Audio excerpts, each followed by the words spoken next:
Hello everyone, this is Chitralekha and I welcome you all on my channel study with Chitralekha. तो कैसे हैं आप सब? आई होप आप सभी बहुत अच्छे होंगे और आप लोगों की पढ़ाई भी बहुत अच्छे से चल रही होगी। यदि आप चैनल पर पहली बार आए हैं तो चैनल को सब्सक्राइब कर लीजिए, वीडियो को लाइक करिए, शेयर करिए और अपने सजेशंस मुझे कमेंट बॉक्स में दीजिए कि आप लोगों को ये कंटेंट है जो वो पसंद आ रहा है या नहीं आ रहा है। अपने सजेशंस, अपना फीडबैक मुझे ज़रूर दीजिए जिससे कि मैं कंटेंट आप लोगों के अकॉर्डिंग डिज़ाइन कर सकूँगी और आप लोगों की नीड के अनुसार ही आप लोगों को मैं वीडियो प्रोवाइड करा पाऊँगी। तो आज की क्लास में हम लोग मौर्य साम्राज्य से जुड़े हुए क्वेश्चंस करने वाले हैं। 40 क्वेश्चंस हम लोग कर चुके हैं, आज हम लोग 41 से स्टार्ट करेंगे। इसमें मैंने ऑलमोस्ट 65 क्वेश्चंस आप लोगों के लिए कलेक्ट किए हैं। तो आई होप कि कोई भी एग्ज़ाम हो, इन क्वेश्चंस से बाहर आपका कोई क्वेश्चन नहीं बनना चाहिए। मोस्टली क्वेश्चन यहीं से ही आने चाहिए। मैंने बहुत ही वर्सटाइल क्वेश्चंस इकट्ठे किए हैं। तो चलिए हम आज की क्लास को शुरू करते हैं। आज का जो पहला क्वेश्चन होने वाला है वो देखिएगा, ध्यान दीजिएगा। कुषाण साम्राज्य के संस्थापक कौन थे? तो आपके ऑप्शंस दिए रखे हैं, कनिष्क, विमा कड़फिसेस, कुजुल कड़फिसेस और वशिष्क। तो आपको आंसर देना है, बताइएगा। क्वेश्चन नंबर 41 का जो सही आंसर है कुजुल कड़फिसेस, इसका ऑप्शन होने वाला है। कुजुल कड़फिसेस ने कुषाण वंश की स्थापना की थी और इसका जो बहुत ही प्रतापी राजा हुआ, महत्वपूर्ण राजा हुआ, वो कनिष्क था। ठीक है, अब हम आगे बढ़ेंगे। क्वेश्चन नंबर 42 कह रहा है, सारनाथ स्तंभ के ऊपर रखे हुए शेर जिन्हें हम अपने नोटों पर देखते हैं वास्तविकता में किस पदार्थ पर नक्काशित हैं? पत्थर पर, कांच पर, पत्थर पर, लोहे पर या तांबे पर? तो सारनाथ का जो स्तंभ है, जिसे अशोक स्तंभ कहा जाता है, वो एकाश्म पत्थर है और वो भारत की या विश्व की सबसे बड़ी एकाश्मक पत्थर की प्रतिमा है जो, ठीक है, उसी पर ही वो एकाश्म पत्थर वो होता है जो लंबाई चौड़ाई में सेम पत्थर होता है और उसी प्रतिमा पर जो भी आकृतियाँ होती हैं वो आकृतियाँ उकेरी जाती हैं। मतलब वो एक सिंगल पत्थर है, उस पर कोई भी उसमें अटैचमेंट नहीं किया गया है। जो शेरों की आकृतियाँ हैं, शेरों की आकृतियाँ उसी पत्थर पर उकेरी गई हैं। उस पर बैल भी बनाए गए हैं नीचे की तरफ और उसमें वहीं पर सत्यमेव जयते भी लिखा है जो कि हमारा आदर्श वाक्य है। तो जो इस क्वेश्चन का सही ऑप्शन होने वाला है वो है पत्थर। ठीक है, क्वेश्चन नंबर 42 का ऑप्शन नंबर 2 करेक्ट है। क्वेश्चन नंबर 43 पे देखेंगे। 43 कह रहा है आपसे, सारनाथ स्तंभ का चक्र निम्न में से किसे इंगित करता है? ठीक है, कानून, प्रगति, क्रांति या धर्म? तो क्वेश्चन नंबर 43 का जो करेक्ट ऑप्शन होने वाला है वो है प्रगति। ठीक है, सारनाथ स्तंभ का जो चक्र है, जिसे हम अशोक चक्र भी कहते हैं, वो प्रगति को निरूपित करता है या इंगित करता है। अगला क्वेश्चन देखेंगे, निम्न में से कौन सा तत्व धम्म में वर्णित नहीं है? माता पिता का आज्ञा पालन करना, दान पुण्य करना, भातृभाव, संघ के प्रति आस्था।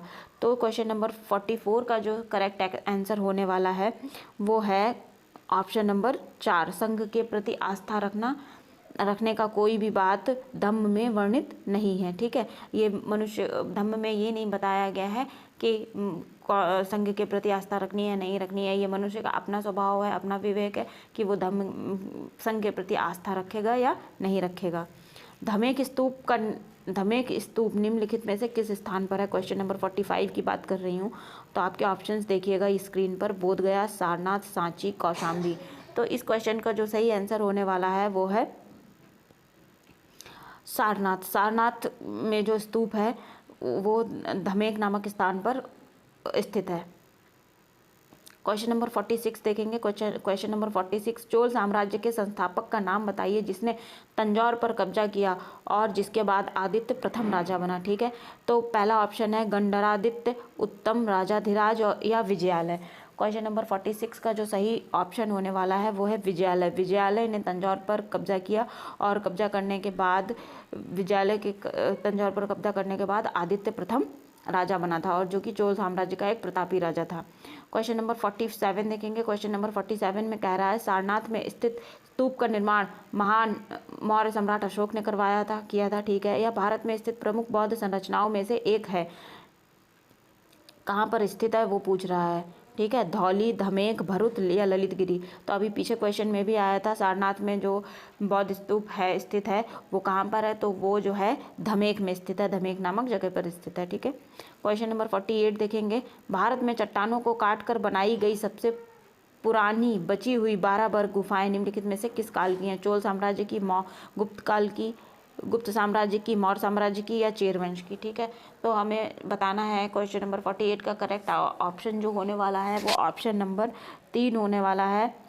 मौर्य साम्राज्य के काल की 12 वर की गुफाएं हैं, ठीक है। 12 वर की गुफाएं जो है आजीविकों को दी थी महाराज बिंदुसार ने, और ये बिहार में स्थित हैं। सिकंदर ने, क्वेश्चन नंबर 49, सिकंदर ने भारत पर हमला कब किया था? वो पूछ रहा है किस सन में हमला किया था। तो 467 ईसा पूर्व, 323 ईसा पूर्व, 454 ईसा पूर्व, 326 ईसा पूर्व। तो क्वेश्चन नंबर 49 का जो करेक्ट ऑप्शन होने वाला है 326 ईसा पूर्व सिकंदर ने भारत पर आक्रमण किया था। तमिल महाकाव्य शिलप्पादिकारम का लेखन किसने किया था? सतनार, इलंगो आदिकल, तिरुवल्लूर या अव्वैयर, ठीक है। क्वेश्चन नंबर 50 का जो ऑप्शन होने वाला है करेक्ट वो है इलंगो आदिकल। शिलप्पादिकारम के लेखक थे। शिलप्पादिकारम जो है हमें दक्षिण भारत की सभ्यता के बारे में बताता है। ये बहुत बड़ा तमिल महाकाव्य है और इलंगो आदिकल ने इसकी रचना की थी। तो इसको हम ध्यान रखेंगे, ये इंपॉर्टेंट क्वेश्चन है, पूछा जाता है। क्वेश्चन नंबर 51 देखेंगे। निम्नलिखित में से किसे देवनाम प्रिय के नाम से जाना जाता है? देवनाम प्रिय या देवनाम प्रिय भी कह दिया जाता है, ठीक है। देवनाम प्रिय के नाम से किसको जाना जाता है? तो आपके ऑप्शंस हैं कनिष्क, अमोघवर्ष, अशोक, खारवेल। तो देवनाम प्रिय या प्रियदर्शी अशोक के शिलालेखों में अशोक का नाम मिलता है। तो जो ऑप्शन करेक्ट होने वाला है वो है अशोक। अशोक को ही देवनाम प्रिय कहा जाता है। क्वेश्चन नंबर 52 देखेंगे। 52 में कह रहा है प्राचीन भारत में गांधार कला किस साम्राज्य के समय विकसित हुई थी? तो ऑप्शन है कुषाण, गुप्त, मौर्य या चोल। तो गांधार कला किस समय विकसित हुई थी? तो ये जो पूछ रहा है क्वेश्चन नंबर 52 का जो करेक्ट आंसर होने वाला है वो कुषाण काल में। कुषाण काल में ही गांधार कला विकसित हुई थी। गांधार कला मुख्यतः गांधार कला में सबसे पहले महात्मा बुद्ध की मूर्ति बनाई गई थी। क्वेश्चन नंबर 53 देखेंगे। 53 कह रहा है निम्नलिखित में से कौन से स्तंभ शैल कर्तित स्तंभों को दर्शाते हैं? अकामिनियन स्तंभ, गोथिक स्तंभ, मौर्य स्तंभ या फारसी स्तंभ, ठीक है। तो इस क्वेश्चन का जो आंसर सही होने वाला है वो मौर्य स्तंभ है। अशोक का जो स्तंभ है, सारनाथ का जो अशोक स्तंभ है, वहाँ पे जो एकाश्म पत्थर की संरचना है वो शैल कर्तित है। शैल कर्तित मतलब शिला से बना हुआ या पत्थर से बना हुआ, ठीक है। और ये मौर्य काल में बनाया गया था। तो इसका करेक्ट ऑप्शन सी है, ऑप्शन नंबर 3 है मौर्य स्तंभ। क्वेश्चन नंबर 54 देखेंगे। क्वेश्चन नंबर 54 कह रहा है 3 विभिन्न कालों जैसे अर्थात मौर्य, गुप्त और मुगल काल के शिलालेखों से युक्त एक स्तंभ कहाँ पर स्थित है? लौड़ी या नंदनगढ़ में, टोपरा में, इलाहाबाद या प्रयागराज में। जो प्रयागराज का नाम अभी इलाहाबाद का नाम बदलकर प्रयागराज कर दिया गया है, या फिर रुमनदेई में। तो जो इसका क्वेश्चन नंबर 4 का करेक्ट आंसर है वो है इलाहाबाद प्रयागराज में। लौरी या नंदनगढ़ और टोपरा यहाँ पर भी अशोक के स्तंभ स्थित हैं, ठीक है। लेकिन जो इस क्वेश्चन में कह रहा है तीनों काल, मौर्य काल, गुप्त काल और मुगल काल के शिलालेखों से युक्त है। मौर्य काल में जहांगीर के द्वारा इलाहाबाद में जो स्तंभ है उस पर उत्कीर्णन करवाया गया था। सबसे पहले अशोक ने करवाया, उसके बाद फिर गुप्त काल में चंद्रगुप्त विक्रमादित्य ने करवाया था और मुगल काल में जहांगीर ने करवाया था। ये बात हम ध्यान रखेंगे, क्वेश्चन पूछा जाता है। क्वेश्चन नंबर 55 देखेंगे। क्वेश्चन नंबर 55 में तोलक्कापियर भाषा के एक प्रसिद्ध प्राचीन व्याकरण है। तो मतलब तोलक्कापियर एक व्यक्ति का नाम है जो कि एक कौन सी प्राचीन भाषा के व्याकरणविद हैं, क्वेश्चन ये कह रहा है। तो जो इसका करेक्ट ऑप्शन होने वाला है तोलक्कापियर कौन सी भाषा के व्याकरणविद थे या व्याकरण थे? व्याकरणविद को ही व्याकरण कहते हैं, ठीक है। ये वन वर्ड में पूछा जाता है। हिंदी का एक इम्पॉर्टेंट क्वेश्चन है, शुद्ध वर्तनी में आ जाता है, वन वर्ड में भी आ जाता है। तो इसको आप लोग ध्यान रखेंगे। इसका जो सही ऑप्शन है वो है तमिल। तोलक्कापियर तमिल भाषा के व्याकरणविद थे या व्याकरण थे, ठीक है। अगले क्वेश्चन पर चलते हैं। क्वेश्चन नंबर 56 लगभग 600 वर्षों तक परित्यक्त रहने के बाद सांची की खोज किस वर्ष में की गई थी? तो जो ऑप्शन है 1816 ईस्वी, 1818, 1814, 1820 में। तो जो इसका करेक्ट ऑप्शन होने वाला है वो है 1818 में। 1818 में सर्वप्रथम सांची की खोज की गई थी। 57 में गुजरात में झील वस्तुतः एक कृत्रिम जलाशय है जो मौर्यों के शासन के दौरान बनवाया गया था। ठीक है, अब हमें बताना है कि गुजरात में ऐसी कौन सी झील है जो मौर्य शासन काल के द्वारा, कृत्रिम झील जिसका मौर्य शासनकाल में निर्माण करवाया गया था, क्वेश्चन ये कह रहा है। ठीक है, तो जो आपके ऑप्शन है वो लोनार, लोकटक, सुदर्शन या पुष्कर। तो मैं यहाँ पर बता दूं जो इसका करेक्ट ऑप्शन है वो है सुदर्शन झील। सुदर्शन झील का निर्माण चंद्रगुप्त मौर्य के द्वारा करवाया गया था, फिर इसकी मरम्मत करवाई गई थी अशोक के द्वारा, उसके बाद रुद्रदामन ने भी इसकी मरम्मत करवाई थी। तो ये बात आप लोग ध्यान रखेंगे, ये क्वेश्चन पूछा जाता है। और ये जो झील है गुजरात में है, सुदर्शन झील। लोनार झील, अब इनके बारे में भी बात कर लेते हैं, ये पूछ दिया जाता है क्वेश्चन। महाराष्ट्र में है लोनार झील, ठीक है, महाराष्ट्र में। और लोकटक झील जो है वो मणिपुर में है, मणिपुर। और पुष्कर जो है, पुष्कर भी एक झील ही है जो कि अजमेर में है। ठीक है, तो यहाँ पर एक क्वेश्चन में मैंने आपको एक्स्ट्रा 3 क्वेश्चन और बताए हैं, तो ये बहुत आप लोग इस तरीके के क्वेश्चन भी याद रखेंगे, ये जीएस में पूछे जाते हैं।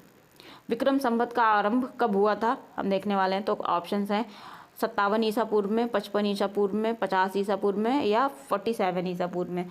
तो क्वेश्चन नंबर 58 का जो करेक्ट ऑप्शन होने वाला है वो है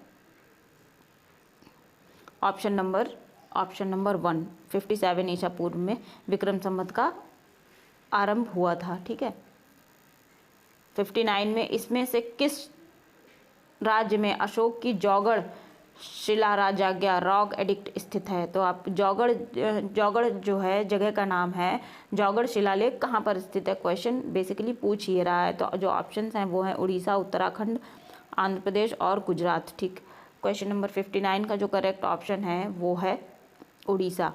जो जौगढ़ नाम जगह है वो उड़ीसा में स्थित है। क्वेश्चन नंबर 60 देखेंगे, कौन सा मौर्य शासक बौद्ध धर्म का अनुयायी बना, समुद्रगुप्त, वैदरथ, अशोक या चंद्रगुप्त।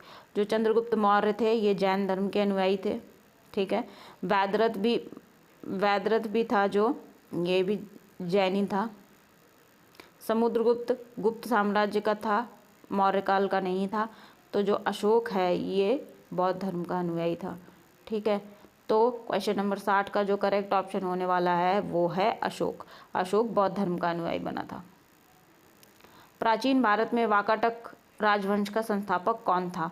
वाकाटक राजवंश का संस्थापक था, हमें बताना है, वो था विंध्यन शक्ति। ऑप्शन नंबर 2 इसका करेक्ट होने वाला है। विंध्यन शक्ति ने वाकाटक वंश की स्थापना की थी, जो कि दक्षिण भारत का एक राजवंश था।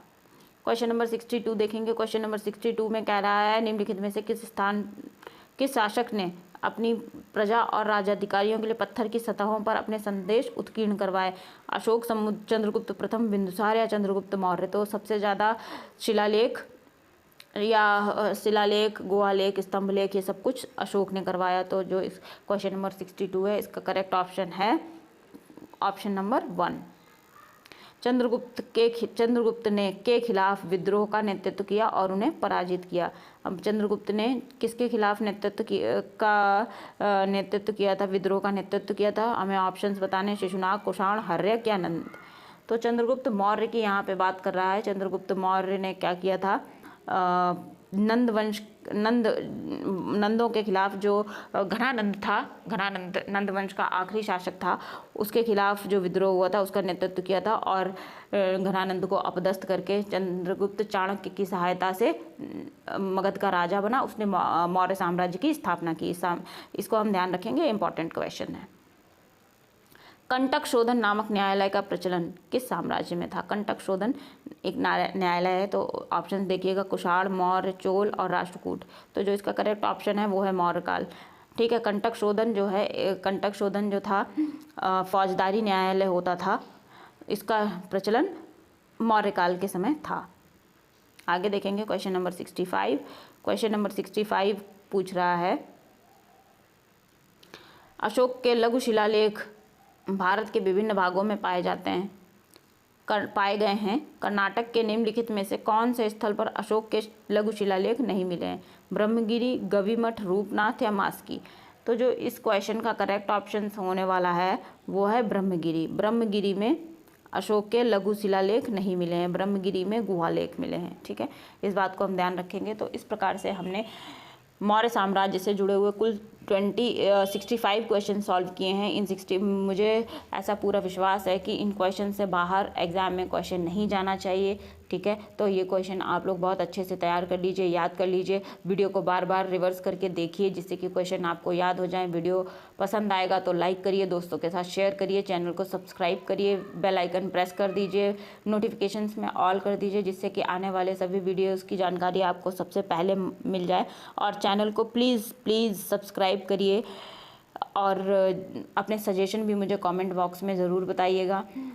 तब तक के लिए पढ़ते रहिए, खुश रहिए, मस्त रहिए। Thank you so much.